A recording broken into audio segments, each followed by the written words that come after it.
Okay, चलो good morning student.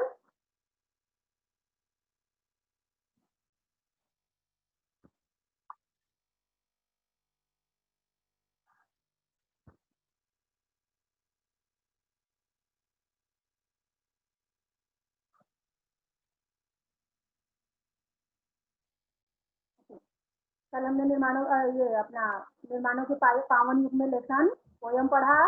और आज हम कौन सा लेसन पढ़ेंगे? आज हम दूसरी इकाई का पाठ क्रमांक 1 कह कविराय लेसन पाठ का अध्ययन आज करेंगे।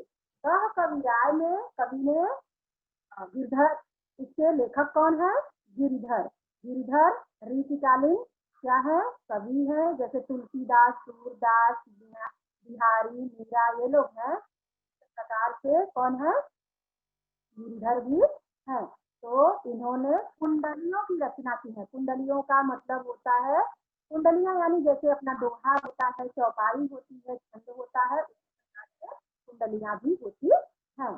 तो आइए हम क्या करेंगे, अभी इस कविता का वाचन करेंगे, कवि परिचय देखेंगे, उसके बाद में हम क्या करेंगे, लेसन पाठ का भावार्थ देखेंगे।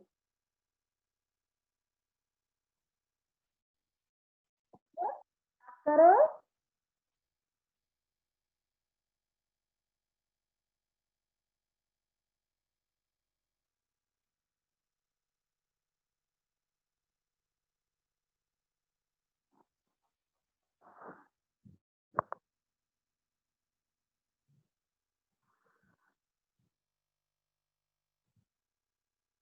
ओके, चलो।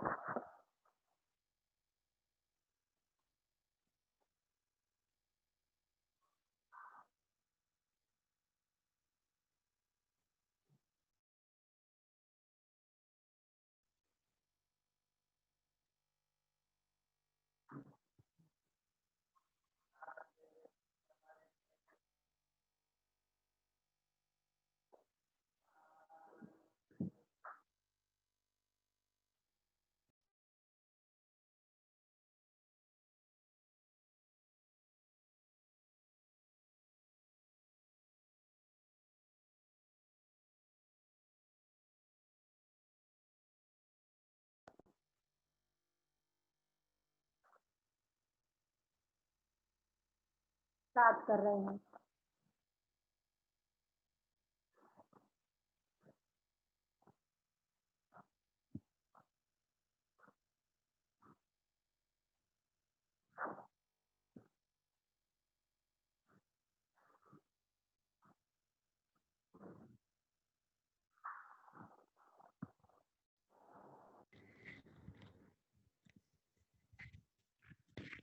देखो, हिंदी लोक भारती कक्षा 9वीं कह कविराय।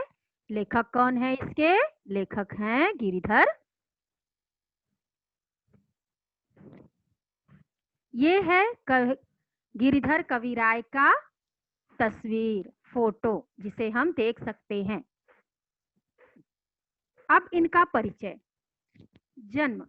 इनके जन्म के बारे में किसी को कुछ भी अनुमान नहीं है कि इनका जन्म कब हुआ था। एक अनुमान लगाकर लोग क्या करते हैं, क्योंकि कुछ निश्चित नहीं है, इसके लिए लोगों ने उस समय के कवियों से या जो भी है, जैसा इनका लेखनी रहा होगा जिस सन का, उस सन में इनके जन्म का क्या किया है, अनुमान लगाकर इनका जन्म बताया है। जन्म 1713 में हुआ था। परिचय। गिरिधर की कुंडलियां बहुत प्रसिद्ध हैं। इन्होंने नीति, वैराग्य और आध्यात्म को ही अपनी रचनाओं का विषय बनाया है। जिस प्रकार से ये कवि थे, इसीलिए इन्होंने क्या किया, नीति वैराग्य, वैराग्य वो होता है जो संसार के मोह माया को त्याग कर वैरागी बन जाता है, उसको कहते हैं। आध्यात्म यानी किसी भी अपने अंदर की अंतर आत्मा से, या फिर आंखें बंद करके जो तपस्या वगैरह करते हैं, उनको कह सकते हैं कि आध्यात्मिक जीवन बिताना। तो इन्हीं सब चीजों के बारे में उन्होंने क्या किया है, रचनाएं लिखी हैं। जीवन के व्यवहारिक पक्ष का इनकी रचनाओं में प्रभावशाली वर्णन मिलता है। प्रमुख कृतियां। कह कविराय ग्रंथावली में 500 से अधिक दोहे और कुंडलियां संकलित हैं। इनकी रचना का एक ही नाम है, गिरधर कविराय। यह ग्रंथ है, बहुत बड़ा ग्रंथ लिखा है इन्होंने। इसमें 500 से अधिक दोहे कुंडलियां इसमें क्या है, संकलित यानी समाहित है या है। पद्य संबंधी बातें। अब यहाँ जो पद्य हम लोग देखेंगे, हम लोग जो पढ़ेंगे, उसके संबंधित जो बातें हैं इसको हम पहले देखते हैं। यह दोहा और रोला के मेल से बनती है। जैसे कि हम पढ़ते हैं छंद, कविता होता है, कविता अलग होती है और छंद अलग होता है। छंद में रस आता है, दोहा आती है, चौपाई आता है और कुंडलियां आती हैं, सोरठा आता है, रोला आता है। जिसके घर पे रामायण जैसा महाकाव्य रखा होगा, ग्रंथ रखे होंगे, गीता रामायण, उसको आप पढ़ोगे तो उसमें चौपाई भी होता है, सोरठा भी होता है, रोला भी होता है और छंद भी होते हैं। तो इन्हीं सब चीजों के मेल से क्या बनती है, कुंडलियां बनती हैं। कुंडली में दोहा के अंतिम पद का रोला का पहला चरण बनाना होता है। कुंडलियों की एक विशेषता यह है कि यह जिस शब्द से शुरू होती है उसी से इसका समापन भी होता, जहां से यह शुरुआत होती है उसी वाक्य से इसका समाप्ति भी होता है। दोहे में ऐसा नहीं होता है। दोहे में 4 चरण होते हैं, 4 चरण यानी 4 लाइनें होती हैं। तो उसमें क्या होता है, हर एक लाइन अलग अलग सेंटेंस, अलग अलग वाक्य होता है। चौपाई भी अलग अलग वाक्य होती है, लेकिन कुंडलियां क्या होती हैं, पहले एक वाक्य से शुरू होती है, बीच में अलग अलग होता है और जब उसका समापन होता है तो फिर से वही वाक्य दोहराए जाते हैं। इसको कहते हैं कुंडलियां। यहाँ कुंडलियों के माध्यम से विविध सामाजिक गुणों को अपनाने की बात कवि ने कही है। कवि गिरिधर ने कुंडलियों के माध्यम से सामाजिक, समाज में मनुष्य एक सामाजिक प्राणी है, समाज में रहता है, तो उसे उसके गुणों को भी अपनाना जरूरी होता है। अब आइए देखते हैं हम अपने पाठ का शब्दार्थ। सहस, सहस यानी सहस्त्र, सहस्त्र यानी 100, 100 होता है ना, अंकों में गिनती हम करते हैं ना, 1 2 3 4, सहस, सहस यानी सहस्त्र, 100, 100 का आंकड़ा जब पार होता है तो उसको। दो, दो यानी दोनों। ताको, ताको यानी उसको। लेखा मतलब व्यवहार, अपना जो हम बातचीत करते हैं, हमारा कैसा किसके साथ व्यवहार होता है। बेगर्जी, बेगर्जी मतलब बेगरज, जिसको कोई भी किसी से गरज ना हो, निस्वार्थ।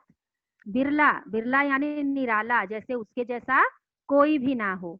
लयके, लयके का अर्थ है लेकर। अरु, अरु का अर्थ यहाँ कवि ने और बताया है। टारना मतलब टाल देना, किसी बात को हम क्या करते हैं, टाल देते हैं कि आज नहीं कल करेंगे उसको। प्रतीति मतलब प्रतीति, विश्वास, किसी के प्रति विश्वास होना। अब यहाँ से क्या है, हमारे पाठ का शुरुआत होता है। यहाँ से हम क्या करेंगे, पाठ का पहले कुंडलियों का पूरे अच्छी तरह से हम पाठन करेंगे, उसके बाद में फिर से हम उसका धीरे धीरे एक एक का अर्थ देखेंगे। गुण के गाहक सहस नर, बिन गुण लहै न कोय, जैसे कागा कोकिला, शब्द सुने सब कोय। शब्द सुने सब कोय, कोकिला सबय सुहावन, दो के एक रंग, काग सब भये अपावन। कह गिरिधर कविराय, सुनो हो ठाकुर मन के, बिन गुण लय है न कोय, सहस नर गाहक गुण के। अब देखो, ये कुंडलियां जैसे बताया गया है कि जिस वाक्य से शुरुआत होती है उसी वाक्य पे ये खत्म होता है। तो देखो एकदम सही यहाँ दिया हुआ है, गुण के गाहक सहस नर, स्टार्टिंग किया, उसके बाद सहस नर गाहक गुण के, उसको उल्टा करके यहाँ दिया हुआ है। समझा? दूसरा देखेंगे। देखा सब संसार में मतलब का व्यवहार, जब लगी पैसा गांठ में, तब लगी ताको यार। तब लगी ताको यार, यार संग ही संग डोले, पैसा रहा न पास यार, मुख से नहीं बोले। कह गिरिधर कविराय जगत का यही लेखा, करत बेगर्जी प्रीत मित्र कोई बिरला देखा। एक और पढ़ेंगे, उसके बाद में हम इसका भी अर्थ देखेंगे। झूठे बचन कही ऋण उधार ले जाए, लेत परम सुख उपजय लेके दियो न जाय, लेके दियो न जाय। ऊंच अरु नीच बतावे, ऋण उधार की रीति मांगते मारन धावे। कह गिरिधर कविराय जान रहे मन में रूठा, बहुत दिन हो जाए कहें तेरो कागज झूठा। अब हम क्या करेंगे, तीनों पद्य के अच्छे से अर्थ समझेंगे, इसका भावार्थ ध्यान से सुनो, सबको ध्यान से सुनना है, और जब मैं पूछूंगी तो उसका आंसर भी आपको अच्छे से करना है। ओके। गुण के गाहक सहस नर, बिन गुण लह न कोय। अब यहाँ गिरिधर कवि क्या बता रहे हैं कि इस संसार में गुणों की कद्र होती है। गुण के गाहक, गाहक का अर्थ समझते हो, ग्राहक। दुकान पे जब हम जाते हैं सामान लेते हैं तो उसको क्या कहा जाता है, ग्राहक, कस्टमर। तो उसी को गुण के गाहक सहस नर, सहस यानी सहस्त्र, बहुत, न जाने कितने लोग। तो संसार में गुणों की कद्र होती है। गुणों के, जिनके अंदर गुण होते हैं वे हजारों के भीड़ में, सहस हजारों के भीड़ में भी क्या होते हैं, पूछे जाते हैं। लेकिन जिसमें कोई गुण नहीं होता, बिन गुण लह न कोय, जिसमें कोई भी गुण नहीं होते उन्हें कोई भी पूछता नहीं है। गुणवान व्यक्ति की सहस हजारों में भी चर्चा होती है, पूछ होती है। लेकिन जो निर्गुण व्यक्ति होता है, जिसके अंदर कोई गुण नहीं होता है, उसको कोई भी पूछता नहीं है। किस प्रकार, यहाँ कवि ने उदाहरण दिया है। किस प्रकार से, जैसे कागा कोकिला, कागा यानी कौवा, कोकिला यानी कोयल। शब्द सुने सब कोय, कौवे का और कोयल दोनों का शब्द, दोनों की बोली सुनते सभी लोग हैं। सब लोग सुनते हैं, कौवा काव काव बोलता है, कोयल बड़ी मीठी और प्यारी आवाज बोलती है। दोनों का रंग एक जैसा होता है, कागा और कोकिला, कोयल कौवा दोनों काले होते हैं, रंग एक ही जैसा होता है, लेकिन उनके गुण अलग अलग होते हैं। कौवे का उदाहरण देते हुए कवि कहते हैं कि कोयल अपने मधुर वाणी से लोगों का क्या करती है, मन मोह लेती है, लोगों को बड़ा अच्छा लगता है। लेकिन कौवा के अंदर क्या होता है, उसकी बोली बड़ी कर्कश होती है, जो अच्छा नहीं लगता। अगर आपके घर पे या कहीं भी देखो, कहीं बैठ के कौवा अगर काव काव करने लगे तो इंसान क्या करते हैं, अरे क्या काव काव कर रहा है, इसको उड़ाओ, वो अच्छा नहीं लगता है। तो गुणों के, जो गुणवान व्यक्ति होता है, हजारों में उसकी पूछ होती है, उसको लोग पूछते हैं, लेकिन बिना गुण वाले व्यक्ति को कोई पूछता नहीं है। ठीक किस प्रकार से, यहाँ कवि ने कौवे और कोयल का उदाहरण देते हुए हमें समझाया है कि दोनों का रंग एक ही होता है, लेकिन शब्द, दोनों की बोलियां भी लोग सुनते हैं, लेकिन कोयल क्या करती है, दोनों के गुण अलग अलग होते हैं। कोयल अपने वाणी से, मधुर वाणी से सबको मन मोह लेती है, लेकिन कोयल कौवा क्या करता है, अपने कर्कश आवाज से लोगों का मन मोह नहीं पाता है, और लोग क्या करते हैं, उसे उड़ा देते हैं, उसकी बोली को सहन नहीं कर पाते हैं। कह गिरिधर दो के एक रंग काम सब है, सब भयो अपावन। अपावन मतलब दोनों के एक ही रंग होते हैं, लेकिन कौवा क्या होता है, किसी को पसंद नहीं आता है। कह गिरिधर कवि राय सुनो हो ठाकुर, मन के बिन गुण लह न कोय, सहस नर गाहक गुण के। तो जिस व्यक्ति, गिरिधर कवि राय कहते हैं, संसार में गुणों की ही पूछ होती है, गुण को ही लोग क्या करते हैं, पूछते हैं। गुण यानी ज्ञानी व्यक्ति जो क्या करता है, लोगों से विनम्र बातें करता है, सद्व्यवहार करता है, सबको एक जैसा देखता है, लोगों के प्रति उसके अंदर प्रेम होता है, इसी को बोलते हैं गुणी व्यक्ति। और क्या गुण कहीं से खरीद कर थोड़ी लाया जाता है, गुण अपने अंदर ही उपजता है। इन सब सारे गुणों से इंसान की क्या होती है, पूछ होती है। और ऐसे ही व्यक्ति का सम्मान भी होता है। लेकिन जिसके अंदर ये सारे गुण नहीं होते हैं उनको कोई भी पूछता नहीं है। इतना समझा सबको अच्छे से?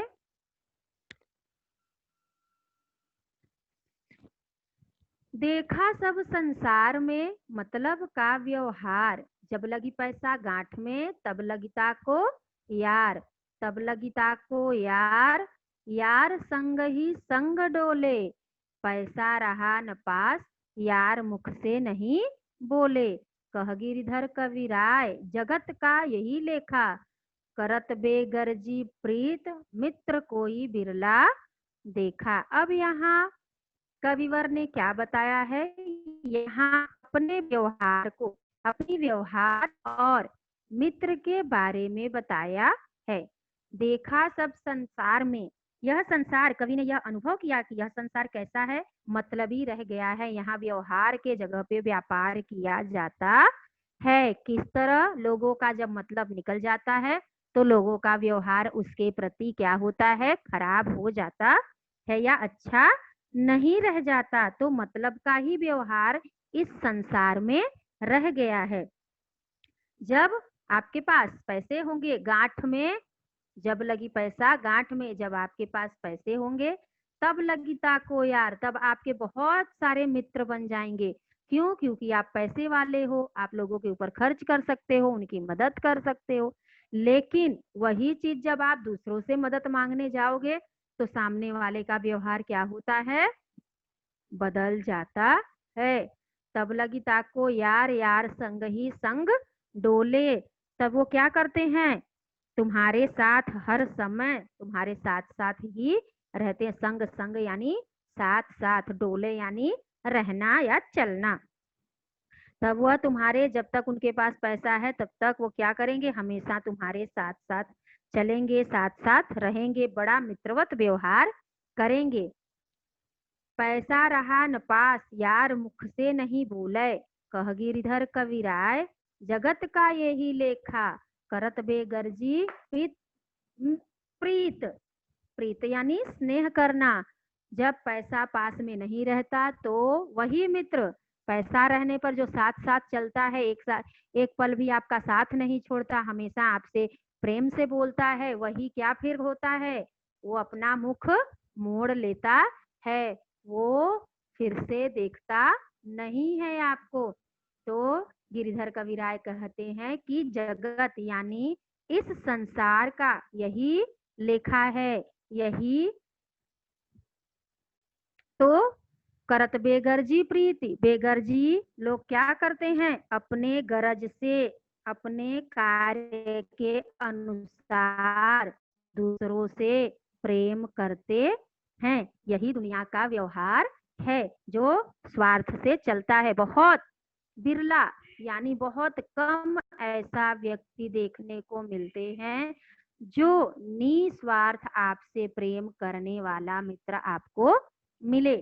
जगत में ऐसे बहुत बिरले ही देखे जाते हैं, बहुत कम ऐसे व्यक्ति, ऐसे मित्र होते हैं जो आपके दुख और सुख, पैसा रहे या ना रहे, सब क्या करते हैं, हर एक परिस्थिति में आपका या आपकी मदद करें या आपका सहायता करें। ऐसा बहुत कम लोग ही करते हैं।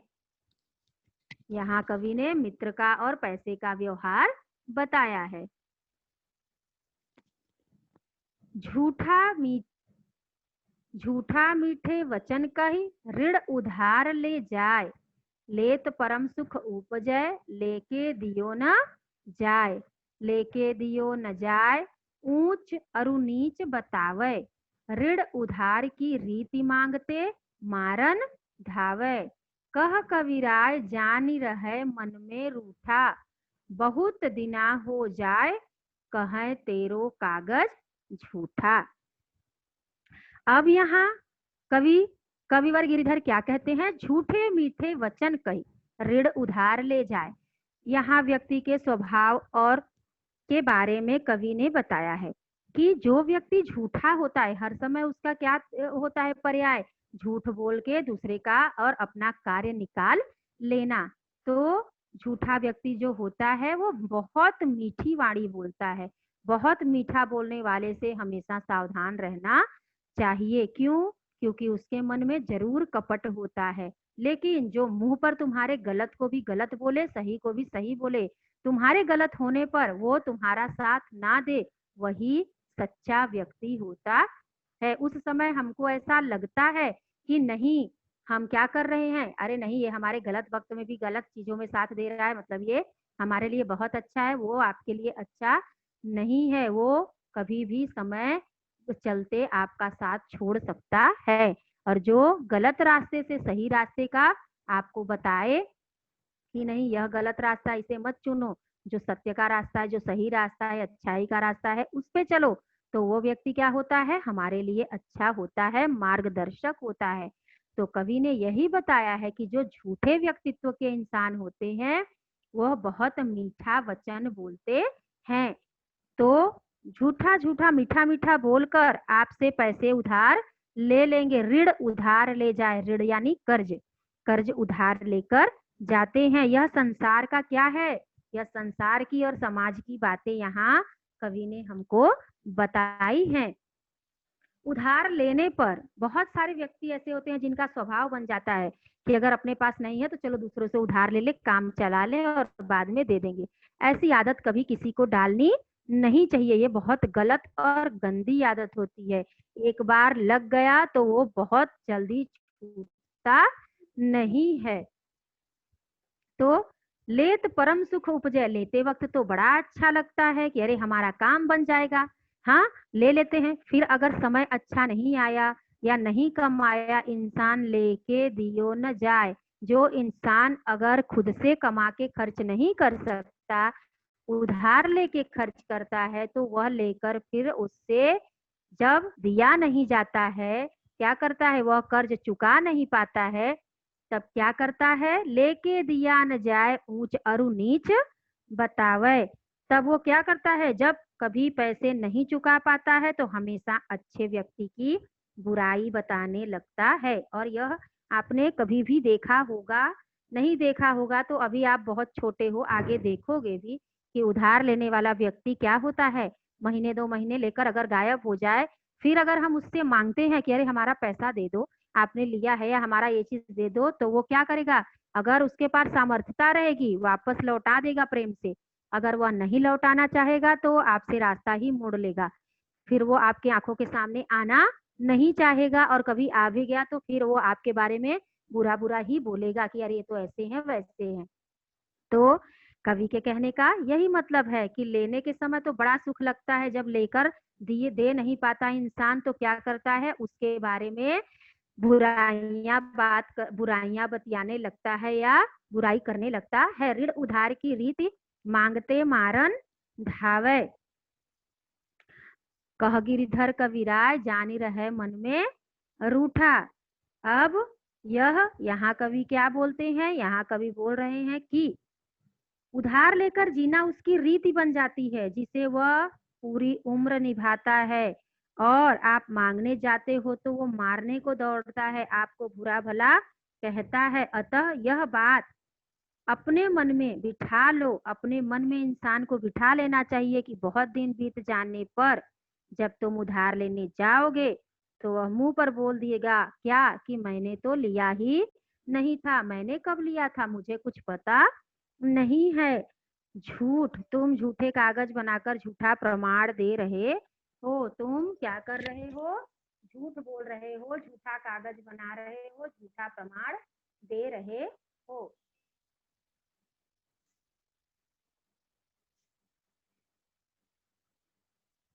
इतना अच्छे से समझा?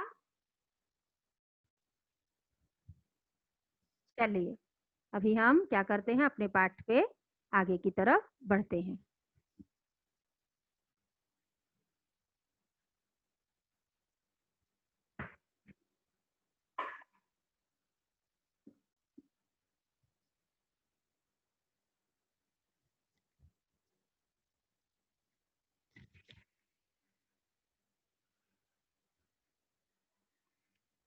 बिना विचारे जो करे सो पाछे पछताए, काम बिगाड़े आपनो जग में होत हंसाए। जग में होत हंसाए, चित्त में चैन न आवे, खान पान सन्मान राग रंग मन ही न भावे।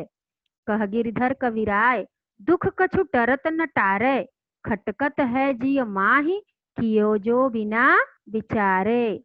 बिना विचारे, विचार करना, बिना विचार किए बिना जो कार्य इंसान करता है वो क्या करता है, बाद में पछतावा होता है। इसलिए हमें कोई भी कार्य करने से पहले उस कार्य को अच्छी तरह से जांच पड़ताल करनी चाहिए, सोच विचार करना चाहिए, तब हमें उस बात के लिए निर्णय लेना चाहिए। तो यहाँ कवि बोलते हैं कि जो व्यक्ति बिना सोचे समझे कार्य करता है उसे बाद में पछताना पड़ता है। काम बिगाड़े आपनो, और वह क्या करता है, दूसरों का कुछ नहीं बिगाड़ता, अपना ही काम बिगाड़ लेता है। जग में होत हंसाए, जब वह अपनी मर्यादाओं और अपने कार्य के परिणाम का विचार न करने के कारण कार्य करता है तो उसका कार्य बिगड़ जाता है। तो लोग क्या करते हैं, जग में, संसार में उसकी लोग उलाहना करते हैं, उसके ऊपर हंसते हैं। तो ऐसा करना नहीं चाहिए कि जिससे हमारे कार्यों से क्या हो, जग में हमारी जग हंसाई हो। जग में हो तो हंसाए, चित्त में चैन न आवे, चित्त यानी हृदय, हंसाए मतलब हंसी। जब लोग हमारे ऊपर हंसने लगते हैं, कभी कभी आप भी देखो, जब कोई कार्य आप बहुत अच्छे हो, उस कार्य के को कर सकते हो और वो कार्य आपसे नहीं होता है, तो सामने वाला व्यक्ति क्या करता है, हंसना शुरू करता है, हंसता है आपके ऊपर। क्यों? क्योंकि अरे बाप रे, ये तो बिना मैंने बोला था कि पहले करो, देखो, समझो, बिना समझे बुझे किया तो क्या हुआ, यह कार्य हुआ नहीं। तो सामने वाला हंसता है, तो हमें भी बुरा लगता है कि शायद मैंने इस बारे में सोच लिया होता अच्छे से तो वह कार्य क्या होता, हमारा अच्छे तरीके से हो जाता।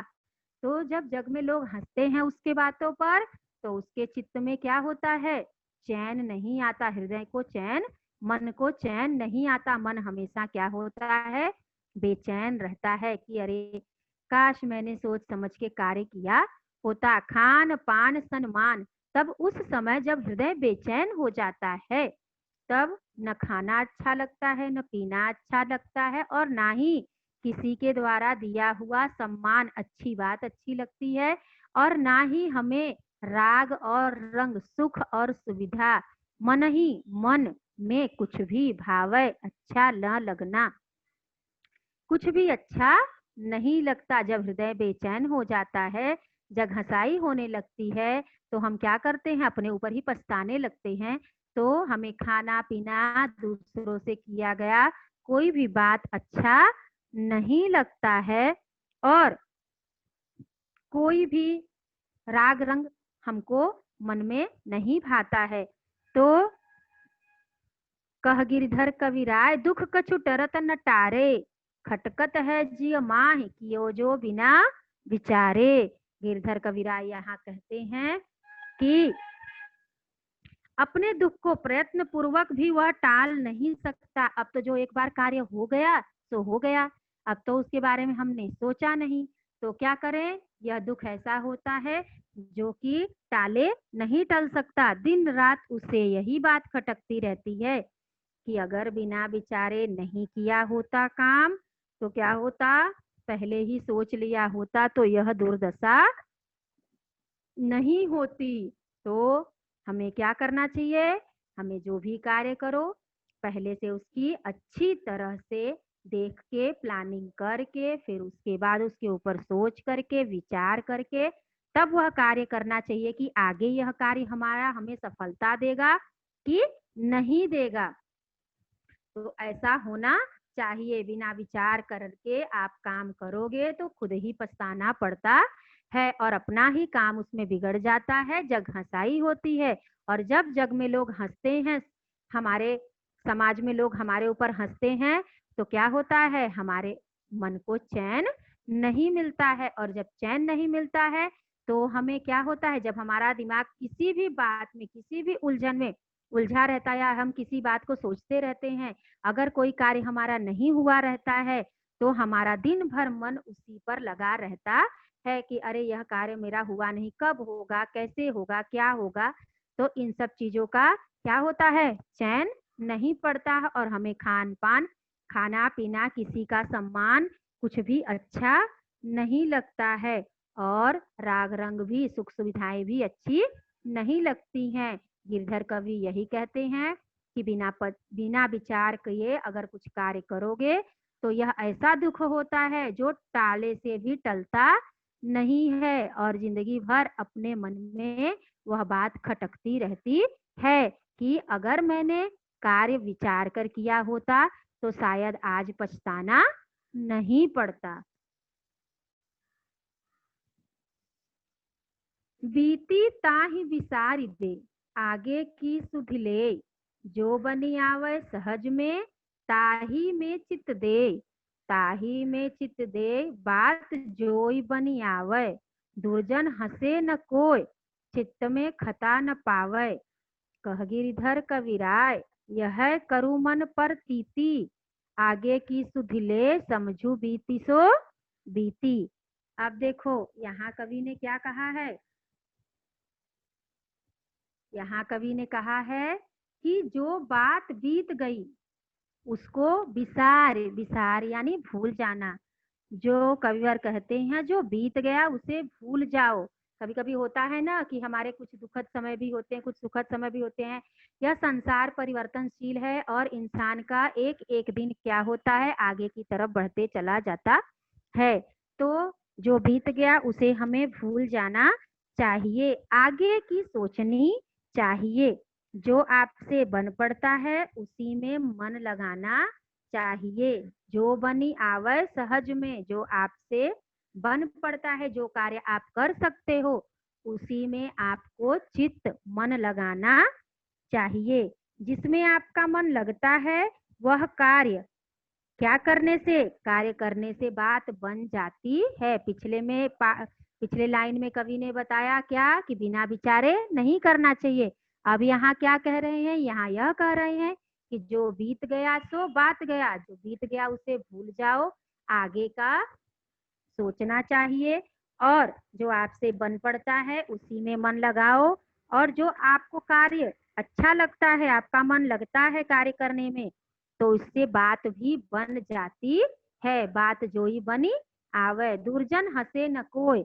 तो जब आपको सफलता, जब वह कार्य आप करोगे और आपको सफलता मिलेगी तो क्या होगा, ऐसे स्थिति में लोग आप पर हंसेंगे नहीं, दुष्ट कोई हंसेगा, दुर्जन हंसे न कोय, चित्त में खता न पावे, कोई भी हंसेगा नहीं। गिरधर कविराय कहते हैं कि क्या होता है, इस तरह जीवन में सुख पाने का रास्ता दिखाते हुए कहते हैं आपका मन कहे वही करना चाहिए, मन की आवाज सुननी चाहिए, बीती बातों को भुला देना चाहिए। पानी बाढ़ो नाव में, घर में बाढ़ो दाम, दोनों हाथ उलीचिए, राही सयानो, यही सयानो काम, यही सयानो काम, राम को सुमिरन कीजय, पर स्वास्थ्य के काज शीश आगे कर दीजय। कह गिरधर कविराय बड़न की यही बानी, चलिए चाल सुचाल, राखिए आपनो पानी। अब यहाँ कविवर गिरधर क्या कहते हैं, कविराज गिरधर कहते हैं यदि पानी बाढ़ो नाव में, नाव में अगर पानी बढ़ जाता है, भरने लगता है, यदि नाव में पानी भरने लगे और घर में धन बढ़ने लगे, तो होशियार व्यक्ति, जो चालाक व्यक्ति है, वो क्या करते हैं, उनका यही काम होता है कि नाव में से पानी उछाल कर फेंके और बढ़े हुए धन को दान में दे दे। जब पानी नाव में बढ़ने लगता है तो नाव को डूबने का चिंता हो जाता है, तो जो चालाक चतुर व्यक्ति होता है वो घर में संपत्ति बढ़ने पर दान करता है, और नाव में पानी बढ़ने पर उसको उछाल उछाल कर निकाल देता है, बाहर फेंक देता है। दोनों हाथ उछालियो यही सयानो काम। दोनों हाथों से बढ़े हुए संपत्ति का दान करो, बढ़े हुए पानी को उछाल कर बाहर निकाल दो। यही चतुर और सयान सम्मानित व्यक्ति का यही कार्य होता है। यही सयानो काम राम को सुमिरन कीजिए। तो क्या करें? बढ़ते हुए धन का दान करें, नहीं तो दोनों परिस्थितियों में क्या होगा? आप डूब जाओगे। बहुत अधिक संपत्ति भी अच्छी नहीं होती, और नाव में पानी अगर भर गया तो वो तो आपको डुबा ही देगी। तो समझदार व्यक्ति को राम नाम का स्मरण करना चाहिए। यहाँ कवि ने यह बताया है कि संपत्ति के मोह माया में फंसो मत, राम का नाम सुमिरन करो, समाज का कल्याण करो, दोनों हाथों से संपत्ति का दान करो। समझदार व्यक्ति को राम का स्मरण करना चाहिए। पर स्वास्थ्य के काज हित दूसरों के अच्छे कार्यों के लिए अपने को आत्मसमर्पण, शीश आगे, मतलब आत्मसमर्पण करना चाहिए। आत्मसमर्पण करने का अर्थ यह है कि हमें क्या करना चाहिए? हमें यह करना चाहिए कि उसका जिस तरह से हो सके उस तरह से हमें दूसरों की सहायता मदद करनी चाहिए। गिरधर कविराय कहते हैं, बड़े लोगों के यही वचन है कि आप सत्कर्म सदाचार की राह पर अपने सम्मान को क्या करो? अपने राह चलो, सदाचार की राह जब चलोगे, अपने सम्मान की रक्षा करोगे, तो क्या होगा? जगत में आपको भी सम्मान मिलेगा। कह गिरधर कविराय बड़ेन की यही बानी। गिरधर कविराय कहते हैं कि बड़े लोग यही कह गए हैं, यही बड़े लोगों का वचन होता है कि हम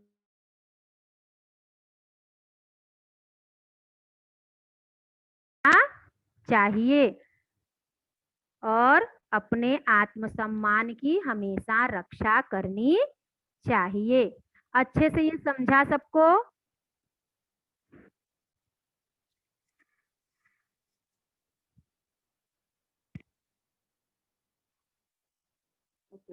हम यहाँ पाठ में अच्छी तरीके से पाठ का हमने अध्ययन किया, गुणों के बारे में देखा, भगवान के नाम के बारे में देखा, और क्या देखा हमने? हमने यह भी देखा कि दूसरों की मदद करनी चाहिए, अच्छे गुण होने चाहिए। हर एक चीजें इस कुंडली के माध्यम से इंसान समाज में किस तरह से अपने गुण और अपने सदाचारों से क्या हो सकता है, बन सकता है, उसी का अध्ययन आज हमने इस पाठ में अच्छे से किया।